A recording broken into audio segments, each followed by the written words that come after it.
Hello friends, welcome to my channel Data Making. In this video, I am going to create a data frame from the JSON file in PySpark 3.0 on Google Colab platform.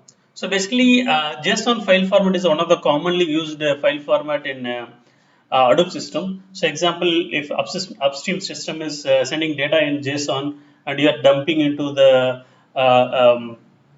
SDFS or any storage layer. So if you want to process in PySpark, so we need to use the JSON data source API where it supports reading the data from the JSON. Okay, I will help you to understand how it is working.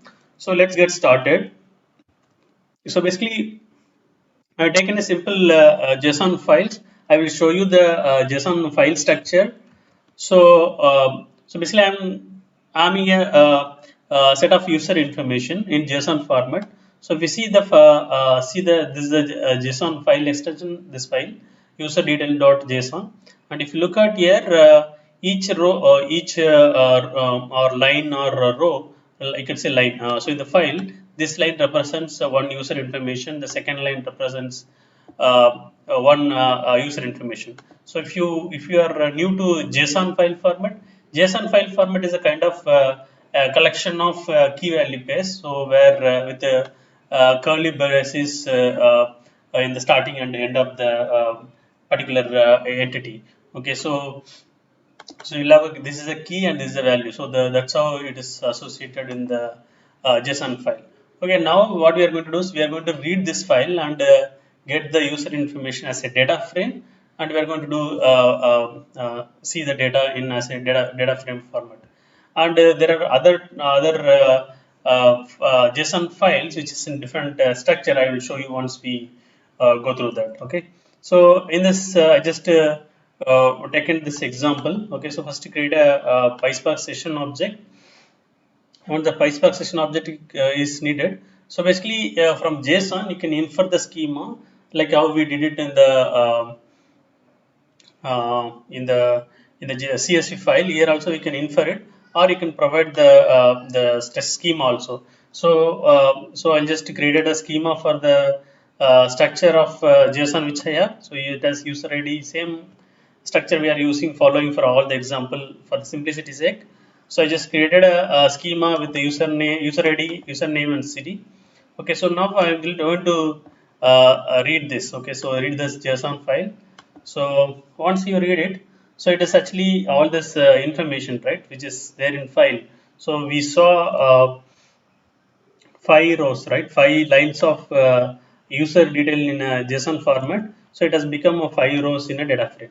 Okay, this so what function we are using? Spark.read.json. JSON is the function data source API function which is used to read the JSON file. So it has multiple properties. We'll use some of them and we'll be using other properties in the coming up videos. Okay, so this simple way of using that function read.json function, I just pass path alone. So example, if you have a different structure, JSON structure, say example, there is another file, same user information, but it is in not in a single line. All the user information not in the single line, it is in multi-line. So how do you read this JSON? So if you read just read.json for this file, okay, so it will get it will throw error. It will not actually it will not able to read the JSON, parse the JSON properly. Okay, so for that one, what we need to do is it says corrupted. It says something is corrupted here actually. So core JSON is not allowed when the reference something it's actually throwing error, but the mode is not able to actually parse the JSON file properly. So what we need to do is actually there is a property called if your if user information or any of your data is multi-line, okay, you need to use the property called multi-line equal to true. So read.json and you pass a path, right?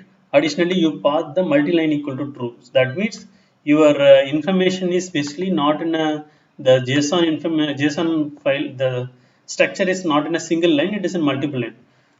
So it will actually get you the data. Okay, so if you see here, there is a 5 rows in that file, but you are actually not getting now error when you introduced multi-line equal to true, but you are not actually getting the 5 rows. What is the reason? Basically, this if you are giving a multi-line with a multiple user information or any other information, okay, so you need to actually put it in this say list. Okay, it cannot be like how it is represented in the first file format.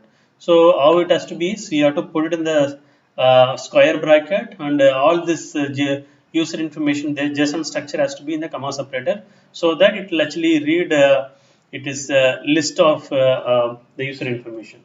So if I read that file, basically, which is user detail underscore multiline in list, so it will be able to get you the all the 5 rows from the JSON file. So look at here, and also there is another example which where you can actually provide the schema which we created in the top. So with the schema also you can so without schema, so basically it's giving city, user ID, and username. Now when you provide the proper schema, it is just order what order you given in the schema, same order it is showing, user ID, username, and user city. So this is how some of the properties you can use it in the spark.read.json function. This is how we can actually read the JSON file and do your processing. Okay, this will be helpful for you.